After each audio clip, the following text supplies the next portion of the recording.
তাহলে এখানে দেখেন লিখছি কি best universities in the US, এখানে র্যাঙ্কিংস কথাটা আছে। তো র্যাঙ্কিং এখানে আসেন, র্যাঙ্কিং এ আসার পরে এখানে বলবে চুজ ক্যাটাগরি। এখানে এডুকেশনের ভিতরে আছে কলেজেস, গ্রাজুয়েট স্কুলস। তো কলেজ যেগুলো এটা অনেক সময় হয়ে থাকে এই ধরনের কমিউনিটি কলেজ বা একটু লোয়ার লেভেলের যে কলেজগুলো আছে এগুলো, কিন্তু গ্রাজুয়েট স্কুল হলে সাধারণত এগুলো ইউনিভার্সিটি পর্যায়ের হয়। তো এখানে আসার পরে আপনাকে বলবে যে স্কুল নেম, তো নাম তো আপনার জানার কথা না, বা যদি আপনি চুজ করে থাকেন 10টা-20টা ইউনিভার্সিটি তখন নাম দিয়ে সার্চ করে দেখতে পারেন র্যাঙ্কিং কত কি অবস্থা। আর এরপরে এখানে দেওয়া আছে কি business school, law school, medical school, engineering school, nursing school, best education school. তো এই ধরনের আলাদা আলাদা ক্যাটাগরি করা আছে। এখন আপনার কোনটা দরকার, আপনার ইঞ্জিনিয়ারিং এর যদি দরকার হয়, অনেকগুলো স্টুডেন্ট ইঞ্জিনিয়ারিং এর কথা বলছিল, এখানে বেস্ট 2024 বেস্ট ইঞ্জিনিয়ারিং স্কুলস গুলোর নাম দেওয়া আছে, সি ফুল র্যাঙ্কিং লিস্ট। এখন ওরা পুরো লিস্টটা এর আগে যেভাবে দেখছেন নার্সিং এর জন্য সেভাবেই এখানে দেখতে পাবেন। এখানে যদি স্টেট আপনার চুজ করার প্রয়োজন হয়, আমারটা হচ্ছে কোনটা, এলএ। এলএ মানে আবার লস অ্যাঞ্জেলেস না, এলএ মানে আমার লুইজিয়ানা স্টেট। যাই হোক, এখানে লুইজিয়ানায় দেখেন ব্যাটন রোজে স্টেট ইউনিভার্সিটি আছে, এটা 124 নাম্বার র্যাঙ্কিং এ আছে। বেস্ট ইঞ্জিনিয়ারিং মানে লিস্টে, ইঞ্জিনিয়ারিং স্কুলের লিস্টে র্যাঙ্কিং এ 124 নাম্বারে আছে। টুলেন ইউনিভার্সিটি 128 নম্বরে আছে।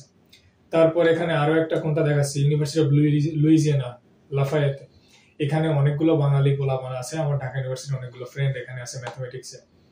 টেক ইউনিভার্সিটি আছে, এটা আমার ইউনিভার্সিটি, র্যাঙ্কিং এ কোথায় 180 থেকে 199। কম্পিউটার সায়েন্সে এইটা সম্ভবত একটু উপরে, কিন্তু ইঞ্জিনিয়ারিং এর ক্ষেত্রে, ইঞ্জিনিয়ারিং বিল্ডিং আমার এই পাশেই, ইঞ্জিনিয়ারিং এর ক্ষেত্রে এটা 180 থেকে 199 এই র্যাঙ্কিং এর ভিতরে পড়ে, 200 জন। ব্যাটন রুজে যে লুইজিয়ানা স্টেট ইউনিভার্সিটি আছে সেখানে খরচ $25,000 সামথিং। এটা কিন্তু প্রতি বছরে। এই জিনিসটুকু আপনাকে স্কলারশিপ যে পরিমাণ দিবে ওইটুকু বাদ দিয়ে বাকি টাকাটা দেখাবে আপনার I-20-তে।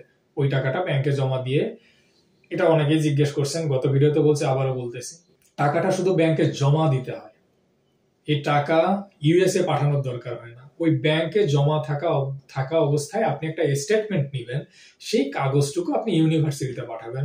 যদি ইচ্ছা হয় সেই কাগজটুকু আপনি আপনার সঙ্গে করে ভিসা অফিসেও নিয়ে যাবেন, কিন্তু ভিসা অফিসওয়ালারা জানে যে ফাইন্যান্সিয়াল যে ডকুমেন্টই লাগে সেটা ইউনিভার্সিটিতে না পাঠানো পর্যন্ত আপনাকে তারা I-20 দিত না। তো এই কারণে ইউএস এমবাসি কখনোই আপনার কাছে চায় না যে আপনার ফাইন্যান্সিয়াল ডকুমেন্টটা দেখান, যদি না ওদের কাছে কখনো সন্দেহ লাগে। এইটুকুই। যাই হোক, বলতেছি আপনাকে স্কলারশিপ একটা ম্যানেজ করতে হবে, তাছাড়া ভালো ভালো ইউনিভার্সিটিতে আসা একটু কষ্টকর হয়ে যায়। এখন কিভাবে স্টেট চুজ করবেন, সোজা হিসাব, এই দিক থেকে টেক্সাস পর্যন্ত ম্যাপের এই জায়গাতে খরচ বেশি, এই পর্যন্ত মরুভূমি এবং ভয়ঙ্কর ঠান্ডা পড়ে। এই যে গ্রিন এলাকাগুলো দেখতেছেন এগুলোতে গাছপালা আছে, কোনো অসুবিধা নাই, কিন্তু ডালাস, হিউস্টন, এই টেক্সাস পর্যন্ত অনেক খরচ বেশি। আর এখানে এই মাঝখান থেকে যত উপরের দিকে যাবেন তত বেশি বরফ পড়ে, তত বেশি ঠান্ডা, যদিও এখানে গ্রিনারি আছে। তো কথা হলো, এই লুইজিয়ানা, মিসিসিপি, আরকানসাস, মিজোরি, ইলিনয়ের উপরের দিকেও অনেকটাই বরফ পড়ে, এবং শিকাগো শহরটা, একটাই শহর আছে এখানে খুব বড় শহর, এবং ওখানে খরচ মারাত্মক বেশি। Indiana, Kentucky, Tennessee, Alabama, Georgia, Florida, south Carolina, north Carolina, Virginia, West Virginia, Ohio, Pennsylvania, Maryland, Delaware, new jersey. তো নিউ ইয়র্কের ওপারে যা আছে দরকার নেই, আপনার ইচ্ছা করলে আপনি খুঁজে দেখতে পারেন। এই অংশটুকুতে আপনি ইউনিভার্সিটিগুলো যদি পেয়ে থাকেন একটু 100 লেভেল বা তার থেকে নিচের দিকে যে ইউনিভার্সিটিগুলো, এখানে আপনি আবেদন করেন। আপনি স্টুডেন্ট দুর্বল হইলেও হয়তো একটা অন ক্যাম্পাস জব আপনি পেয়ে যাবেন। এই অন ক্যাম্পাস জবের কথাটা কতবার বলেছি, যে আপনি যদি আগে আবেদন করেন, এই বছরের আগস্টে, আগামী বছরের আগস্টের জন্য যে সেমিস্টার শুরু হবে সেই ইনটেকের অ্যাপ্লিকেশন শুরু হয়ে যায়। তো আপনি এই বছরের আগস্টে যদি আপনি সবার আগে ইমেল পাঠিয়ে তাদের সঙ্গে জুমে কথা বলে তাদেরকে যদি রিকোয়েস্ট করে রাখেন যে এই ইউনিভার্সিটিতে ভর্তি হওয়ার জন্য আপনি 1 বছর ধরে অপেক্ষা করতেছেন, এবং আপনি যদি একটা অন ক্যাম্পাস জব পান, একটা স্কলারশিপ পান, তাহলে অবশ্যই আপনি এই ইউনিভার্সিটিকেই চুজ করবেন, এখানে আসবেন। কিন্তু শুধু সেটা না, ইউনিভার্সিটিওয়ালারাও তো আপনাকে চুজ করবে, সেইটা না হলে আপনাকে তারা নিবে না। তো তাহলে আপনাকে সেই পরিমাণ যোগ্যতাও তো অর্জন করতে হবে। শুধু লেখাপড়াটাই শুধু না, এক্সট্রা কারিকুলার অ্যাক্টিভিটিস সেটুকুও দরকার, তার সঙ্গে আইএলটিএস সেটাও আপনার ভালো হওয়ার দরকার। তারা যেন বুঝতে পারে আপনাকে যদি কোনো অন ক্যাম্পাস জব দেয়, ধরেন যে একটা ডেস্কে বসাইলো আপনাকে, আপনার সঙ্গে লোকজন এসে কথা বলবে, তাহলে আপনাকে তার কথাটা বুঝে তাকে জবাব দেওয়ার মতন এবিলিটি তো থাকতে হবে। সেইটুকু যা দেখে যেন ওরা বুঝতে পারে যে আচ্ছা এই স্টুডেন্টকে অমুক জব দেওয়া যায়।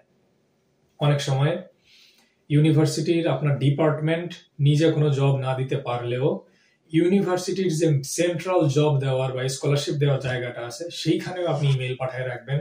ওখানে যদি আলাদাভাবে অ্যাপ্লিকেশন করার কোনো ব্যবস্থা থাকে সেখানে অ্যাপ্লিকেশন করে রাখবেন। ইমেল পাঠাইতে আপনি কোনো কার্পণ্য করেন না। এরপরে আবার এই ইউনিভার্সিটিতে আপনাদের বড় ভাইরা কেউ আছে কিনা, যেমন আমি আমার ইউনিভার্সিটি অফ নিউ অরলিন্সে এখানে আমাদের কয়েকজনকে পাইছিলাম, তাদের সঙ্গে যোগাযোগ করেছি। যাই হোক, আমি যখন টিচিং অ্যাসিস্ট্যান্টশিপ নিয়ে আসলাম এখানে, এরপরে এরা আমাকে ওয়েলকাম করলো। ও আচ্ছা, আরেকটা কথা বলে রাখি, আগামী যে কোনো একদিন আন্ডার গ্রাজুয়েটে যে ছেলেটা নতুন আসছে গত সেমিস্টারে, ওর সঙ্গে কথা বলবো, ও কিভাবে আসছে, কি কি করছে জিজ্ঞেস করে একটা ছোট্ট ভিডিও তৈরি করে ওটা ইউটিউবে দিব।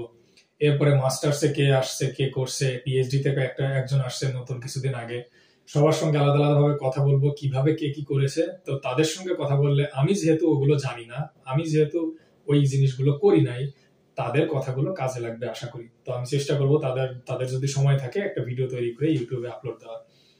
যাই হোক, তাহলে এস্টেট গুলো খুঁজে পেলেন যে এই হলো আপনার এস্টেট, আর ইউনিভার্সিটি গুলো কিভাবে খুঁজে বের করলেন সেটা তো দেখাইলো। এইটুকুই থাক, এই 2-5 মিনিটে আমি বললাম। কিন্তু এখন আপনার প্রয়োজন, আপনি সেই প্রয়োজন মেটাবেন কষ্ট করে। আপনাকে আবার বলতেছি, নোটপ্যাড ওপেন করাই আছে আমার। ইউনিভার্সিটির নাম লিখবেন, কোন জায়গায় এলাকার নাম লিখবেন, প্রোগ্রাম কোনটা, কি লেখা ছিল এটা, আন্ডারগ্রাজুয়েট বিএসসি ইন কোন প্রোগ্রামে, নামটা কি সেটা ঠিক মতন লিখবেন। আইএলটিএস রিকোয়ারমেন্ট, টিউশন ফিস লিখবেন, অ্যাপ্লিকেশন ডেডলাইন কবে সেটা লিখবেন, আবার ওয়েবসাইট লিংক যেটা সেটাও কপি করে পেস্ট করে রাখবেন। এই গেল এইভাবে আন্ডার গ্রাজুয়েটদের জন্য ইউনিভার্সিটি খুঁজে বের করার বিষয়। ঠিক আছে, তাহলে পরের দিন আমি যদি পারি কারোর সঙ্গে কথা বলবো, আর যদি তা না হয় তাহলে আমি অন্য কোনো ভিডিও আপলোড দিব। আর একটা বিষয় আমার বাদ রয়ে গেছে, অ্যাপ্লিকেশনটা কিভাবে করতে হয় সেই অ্যাপ্লিকেশনটা পুরো স্টেপ বাই স্টেপ আমি স্ক্রিন রেকর্ড করে দেখাই দিব।